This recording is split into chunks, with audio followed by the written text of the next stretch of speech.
Que se passe-t-il au Sénégal? Nous voulons comprendre ce qui se passe au Sénégal. Que se passe-t-il au Sénégal? Plusieurs fois ces derniers jours, on a entendu le président du parti PASTEF, Ousmane Sonko, se plaindre du fait que ses militants et lui-même son cortège ont été agressés par des partisans de ses adversaires politiques. Et les choses ont atteint un point paroxystique lorsque Ousmane Sonko, qui par ailleurs est le Premier ministre du Sénégal, a appelé désormais ses partisans de PASTEF à riposter et a évoqué le fait que désormais, il y avait une faillite de l'État sénégalais à protéger les libertés publiques et que par conséquent désormais, il appartiendrait désormais aux membres de son mouvement de rendre coup pour coup à ceux qui les agressent. Par ses propos, Ousmane Sonko visait en particulier l'actuel maire de Dakar, Barthélémy Diaz. Écoutons la restitution de ces faits par les médias france-africains. J'ai trouvé une séquence particulière dans laquelle les médias france-africains restituent ces faits et attribuent à Sonko, Ousmane, la volonté de déclencher une logique de la vengeance. Au Sénégal, en pleine campagne législative, le PASTEF déplore plusieurs attaques contre son camp à Dakar, Saint-Louis, Koungheul. Le Premier ministre Ousmane Sonko, par ailleurs tête de liste, a pris la parole. Il assure que des plaintes ont été déposées et pointe du doigt un homme, le maire de Dakar, Barthélémy Diaz, et ses partisans. Vous voyez ici le message d'Ousmane Sonko. Elimane Dao, on vous retrouve en direct de Dakar. Bonjour à vous. Ousmane Sonko appelle même à la vengeance. Que s'est-il passé au juste ? Écoutez, Julien, les faits se sont déroulés ce lundi après-midi à Saint-Louis, au marché de Sor à Saint-Louis. C'est au nord du Sénégal, au moment du passage de la caravane de la coalition Samsa Kaddu, dont le maire de Dakar, Barthélémy Diaz, est tête de liste. Au moment du passage de cette caravane, des commerçants du marché, parmi lesquels des militants de Sonko, ont, selon des témoins, scandé le nom d'Ousmane Sonko, ce qui a énervé des agents de sécurité de la coalition Samsa Kaddu qui s'en sont pris violemment à certains de ces commerçants, dont certains ont été blessés par armes blanches. À ces violences physiques se sont greffées dans la soirée une escalade verbale. Ousmane Sonko, en prenant la parole, a visé directement le maire de Dakar, Barthélémy Diaz. Ousmane Sonko, qui s'en est même pris à certains de ses ministres. Je rappelle, Ousmane Sonko est actuellement Premier ministre. Il s'en est pris au ministre de l'Intérieur et de la Justice, les accusant de ne pas avoir fait assez pour protéger ses militants lors de cette campagne électorale. Ousmane Sonko dit avoir même interpellé le président de la République sur ces violences. Ousmane Sonko qui met en garde qu'il n'acceptera plus qu'aucun de ses militants soit attaqué dans cette campagne électorale. La réponse de Barthélémy Diaz, le maire de Dakar, ne s'est pas fait attendre. Barthélémy Diaz, qui en prenant la parole devant ses militants, a estimé qu'il ne se laissera pas intimider par Ousmane Sonko. Barthélémy Diaz qui annonce des poursuites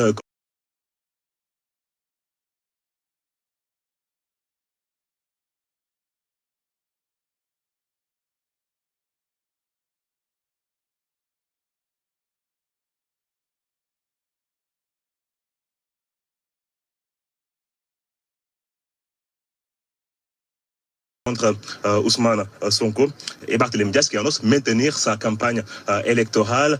Ce lundi, le gouverneur de Saint-Louis a annoncé l'arrestation de 81 personnes liées à ces violences, des personnes poursuivies pour violence par arme blanche et vol à l'arraché. Les appels au calme se sont en tout cas intensifiés depuis hier. Guy Marius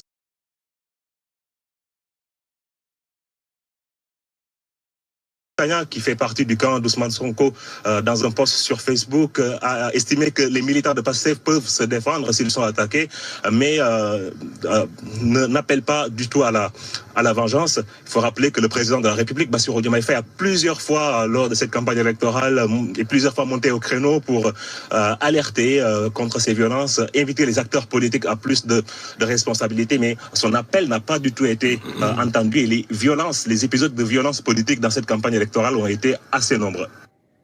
Voilà. je tenais d'abord à vous faire écouter ce petit résumé de la situation. Et maintenant, je commence mon analyse. Que se passe-t-il au Sénégal?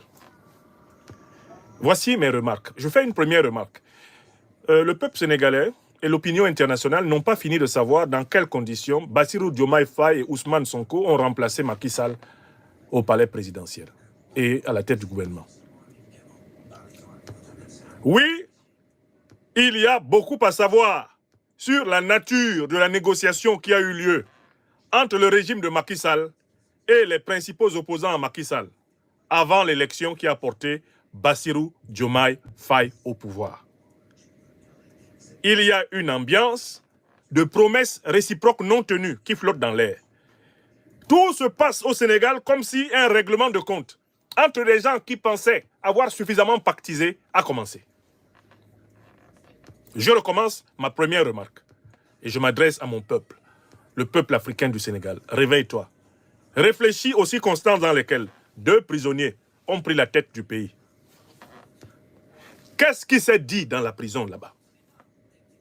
Qu'est-ce qui s'est dit entre Macky Sall, président sortant, et celui qui devait être le président entrant, Bassirou Diomaye Diakhar Faye, et l'homme fort de Pastef, Ousmane Sonko? Le peuple sénégalais n'en sait pour le moment pas grand-chose. L'opinion africaine n'en sait pour le moment pas grand-chose, mais ça commence à venir. On commence à se rendre compte qu'il y a un désaccord entre ceux qui sont tombés d'accord pour que Sonko et Diomaye sortent de prison et que Diomaye soit candidat. Il y a un désaccord entre eux. Et il est difficile pour le moment de savoir la cause du désaccord. On peut simplement imaginer que certains de ceux qui ont pactisé pour cette transition du pouvoir, eh bien, certains de ceux qui ont pactisé s'estiment floués. Et entrent maintenant dans une logique de règlement de compte en utilisant la force et la violence. Ça, c'est le premier point. C'est ma première remarque. Restez attentifs. Tout finira, comme le dit Aya Sidibé, par se savoir. Ça va sortir. Comme on dit à Abidjan, Choko, Naka Choko, Choko Choko, ça va sortir. À Yaoundé, on dit, fais quoi, ça va sortir. Dans ma langue maternelle africaine, le Bassa Bantou, on dit Tonimber, Tonisos, Mbale, ya Yirandiki. Que vous montiez ou que vous descendiez, la vérité va se savoir. Elle va seulement se savoir. Yamewa, ça va sortir. Maintenant, je passe à la deuxième remarque. Qu'est-ce qui peut expliquer que Ousmane Sonko soit premier ministre et que Ousmane Sonko accuse des ministres qui sont normalement sous sa responsabilité de ne pas faire leur travail, sans s'accuser lui-même? Parce que si Ousmane Sonko est premier ministre chef du gouvernement, qui commande au ministre de l'Intérieur? Qui commande au ministre de la Justice? Si ce n'est le chef du gouvernement, premier ministre Ousmane Sonko, dans une république normale. Si moi, je suis premier ministre, je m'appelle Ousmane Sonko. Toi, tu es ministre de l'Intérieur, tu es sous ma responsabilité. Toi, tu es ministre de la Justice, tu es sous ma responsabilité. Si tu ne fais pas ton travail, je m'en vais te dégager. Pour placer un ministre qui fait le travail pour lequel je l'ai appointé au gouvernement. Oui ou non? Mieux, Ousmane Sonko est premier ministre et il se comporte comme s'il était opposant à son propre gouvernement. Hein, Sonko? On peut faire ça? Voilà quelqu'un qui a dit aux panafricanistes qu'il faut quitter l'émotion, mais le voilà dans l'émotion. Tu es premier ministre, oui ou non? Tu es chef du gouvernement, oui ou non? Si tu es premier ministre et que c'est toi le vrai chef du gouvernement, wallahi billahi, tu n'as pas besoin de venir critiquer tes ministres publiquement. Tu les appelles, tu leur donnes des ordres, et s'ils n'exécutent pas tes ordres, tu demandes au président de la République de les démettre. Et on place d'autres ministres. Il y a beaucoup d'autres Sénégalais qui peuvent être ministres de l'Intérieur, ministres de la Justice. Il y en a plein, y compris dans votre mouvement PASTEF. Vous avez beaucoup de cadres qui peuvent parfaitement être des ministres de l'Intérieur et des ministres de la Justice, obéissant à leur patron. Ousmane Sonko va jusqu'à dire qu'il a même prévenu le président de la République et que le président de la République ne fait rien. Dans ces conditions, le serviteur de l'Afrique des libertés est obligé de proposer une analyse intelligente au peuple sénégalais. Cela veut dire qu'en fait, Ousmane Sonko n'est pas le chef réel du ministre de l'Intérieur. Cela veut dire que Ousmane Sonko n'est pas le chef réel du ministre de la Justice. Sinon, il lui aurait obéi. Cela veut dire que même Bassirou Diomaye Faye, qu'Ousmane Sonko est allé voir, Bassirou Diomaye Faye n'est pas le véritable chef du ministre de l'Intérieur. Bassirou Diomaye Faye n'est pas non plus le véritable chef du ministre de la Justice. Qui est le chef à Dakar? Voilà la question. Vous n'aimez pas les réflexions, mais vous êtes obligé de réfléchir. Cela prouve donc que Bassirou Diomaye Faye, président de la République nominalement, chef suprême des forces armées, et Ousmane Sonko, premier ministre, chef du gouvernement nominalement, chef du gouvernement, ne sont pas les véritables patrons du Sénégal, à l'instant où je vous parle. Ils sont en réalité des masques qui sont agités par des forces obscures qui continuent à tenir le Sénégal en leur nom, sous leur masque. Alors, du coup, je passe à ma quatrième observation. Si ce ne sont pas eux qui sont les véritables chefs, qui est le chef? Je vous avais déjà donné ici ma théorie sur le tricéphalisme sénégalais. Vous ne m'avez pas écouté. Maintenant, vous allez m'écouter. Qui est le chef au Sénégal? Alors, on va prendre un critère très simple. Quelles sont les forces que commande le ministre de la Justice? Le ministre de la Justice, il est en rapport avec qui directement? Quelles sont les forces armées qui sont en rapport direct avec le ministre de la Justice? Il y a deux, n'est-ce pas? Il y a deux forces armées qui sont en rapport direct avec le ministre de la Justice, puisque le système sénégalais est une copie du système français. Ce sont la police et la gendarmerie. Vous êtes d'accord avec moi? Puisque la police et la gendarmerie ont des officiers de police judiciaires. Maintenant, on va ministère de l'Intérieur. Quelles sont les forces armées qui sont en rapport avec le ministre de l'Intérieur? Le ministre de l'Intérieur a normalement sous son pouvoir les mêmes deux forces armées. Il a la police et il a la gendarmerie. Je vous rappelle que les gendarmes sont des militaires. Les gendarmes se distinguent des policiers en ceci qu'ils sont des militaires. Dans la théorie générale des forces de défense et de sécurité, il y a ce qu'on appelle les forces de première catégorie, c'est la police. Force de seconde catégorie, la gendarmerie.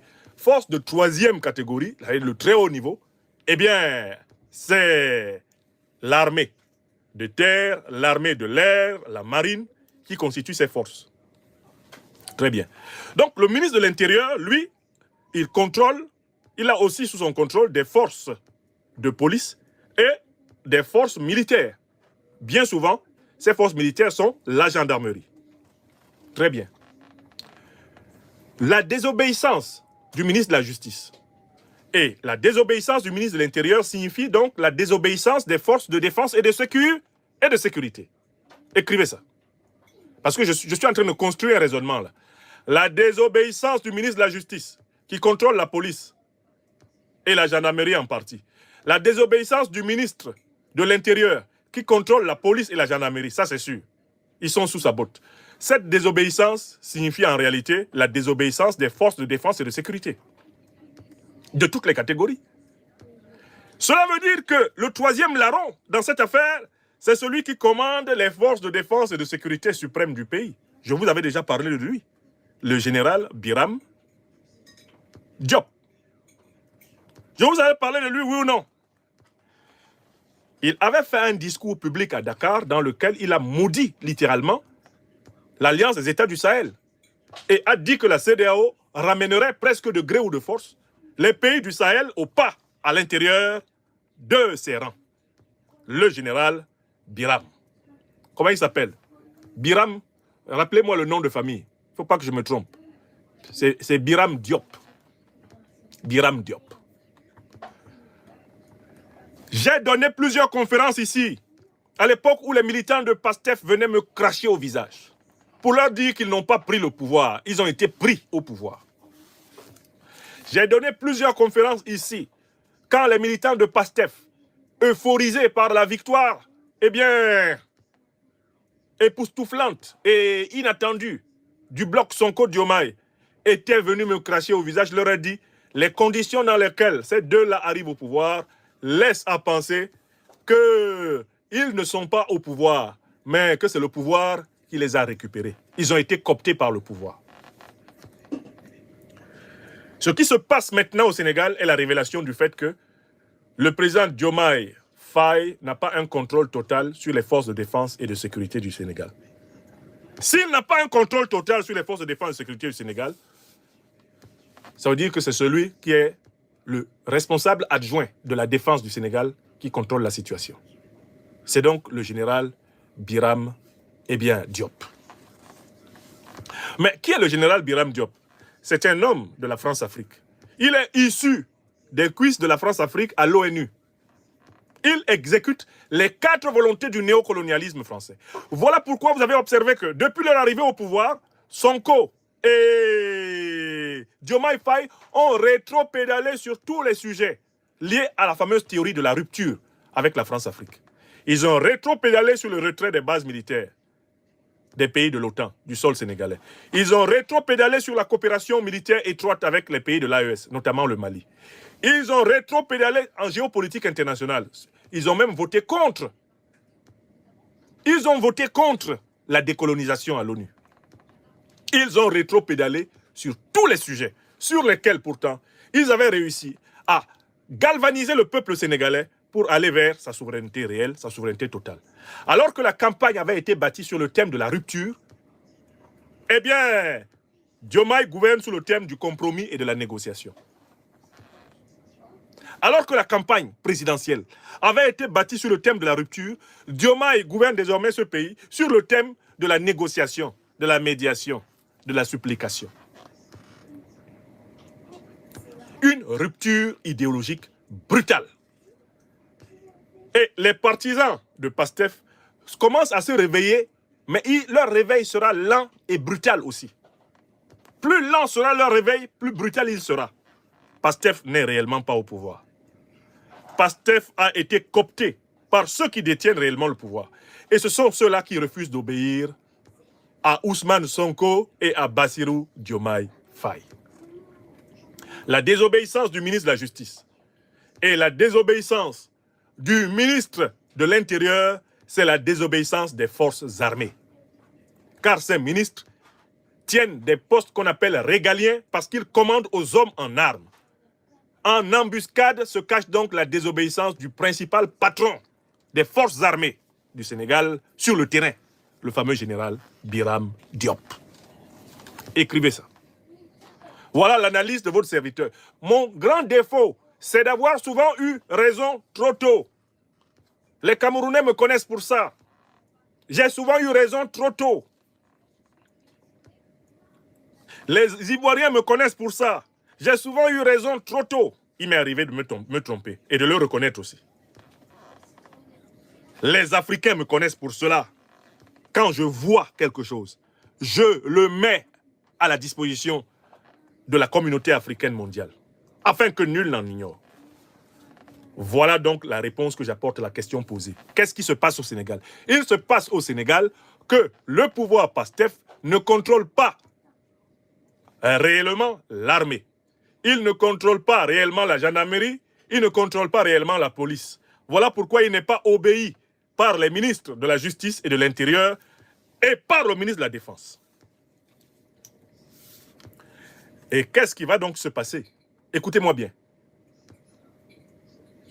Cette chienlit qui est provoquée par la désobéissance des ministres de la Justice et de l'Intérieur va se poursuivre par celle du ministre de la Défense.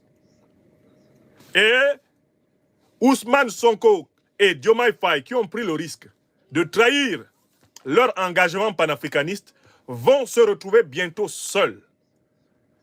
Mieux, alors que des Sénégalaises et des Sénégalais sont morts à leur appel pour libérer le Sénégal de la domination, maintenant que les Sénégalaises et les Sénégalais savent qu'ils font ami-ami avec les forces dominatrices, l'estocade, le coup d'État qui est préparé par la France-Afrique contre Diomaye et Sonko ne verra pas le peuple sénégalais se mobiliser derrière eux.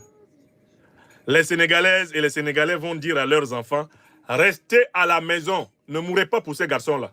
Ils ne sont pas sérieux. La politique pour laquelle nous avons voté pour eux n'est pas celle qu'ils sont en train de mener.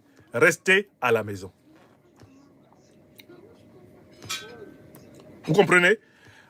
Là où on va là, Diomaye et Sonko sont en train d'être isolés progressivement par la France-Afrique. Les forces réactionnaires de l'ancien régime sont en train de couper le lien ombilical entre Diomaye, Sonko et le peuple. Barthélémy Diaz est dans ce dispositif. Macky Sall est en action. Et il est question de créer une telle chienlit au Sénégal que le coup d'État soit regardé comme une solution acceptable en vue d'une nouvelle transition. Bref, on est en train de préparer un no-ligging-game sénégalais. Et pour cela, il faut d'abord bien amener Sonko et Diomaye à se casser la gueule. Et pour cela, il faut susciter une ambiance de guerre civile. Barthélémy Diaz est pleinement instrumentalisé par ces forces réactionnaires pour, en effet, monter en première ligne contre Sonko. Et comme Sonko est aussi un spécialiste de recours aux voies de fait, si Sonko réagit, la chienlit qui va être provoquée ainsi va ouvrir un boulevard à un militaire france-africain qui va venir dire « On vient mettre de l'ordre. Waouh, waouh. On vient mettre de l'ordre. Waouh, waouh. » Depuis que Pastef est arrivé au pouvoir dans ce pays, waouh, il n'y a que du désordre, du chaos, de la chienlit. Nous, on a décidé, le Sénégal est un pays qui mérite mieux que ça. Donc, on va réorganiser un nouveau processus de transition, etc., etc. Et on va reprendre Diomaye et Sonko pour les amener en prison. Cette fois-ci, personne ne va pleurer. Est-ce que vous avez entendu? J'avais prévenu un certain individu, en N'Djamena, que j'ai appelé à cette époque Échec Masra. Et il se trouve être l'un des meilleurs amis de Diomaye et de Sonko. Échec Masra. Je lui avais dit que dans cette affaire-là, il allait être attiré au pouvoir pour être débarqué du pouvoir pour toujours. Ils l'ont attiré. Une fois qu'il a mangé un peu avec eux, ensuite ils l'ont débranché. Ils l'ont posé à côté. C'est ça qui a été fait pour Diomaye et Sonko. On les a attirés et on va créer une chienlit et en profiter pour les débrancher. Et puis les faire asseoir à côté en disant « Ah, vous avez essayé, mais vous n'avez pas pu. Vous avez essayé, mais vous n'avez pas pu. » Voilà ce que je voulais dire sur ce sujet. Je m'excuse auprès des Sénégalais et des Sénégalais, mes frères et sœurs bien-aimés, qui ne vont pas supporter le fait que je leur dise la vérité. Mais je préfère vous dire la vérité que de vous flatter. Je préfère vous dire ma vérité que de vous flatter. Je préfère même avoir tort que devoir me regarder un jour dans un miroir et dire « Tu n'as pas prévenu ton peuple africain du Sénégal. Tu n'as pas joué courageusement ton rôle d'intellectuel politique au service de l'émancipation des siens. » Je préfère être capable de regarder le miroir, de dire « Ah, je me suis trompé. » C'est mieux que de dire « Ah, j'aurais dû alerter et je ne l'ai pas fait. » Je ne veux pas ce deuxième cas-là. Mais faites gaffe, car ce que je suis en train de vous dire est amplement corroboré par, l'histoire récente.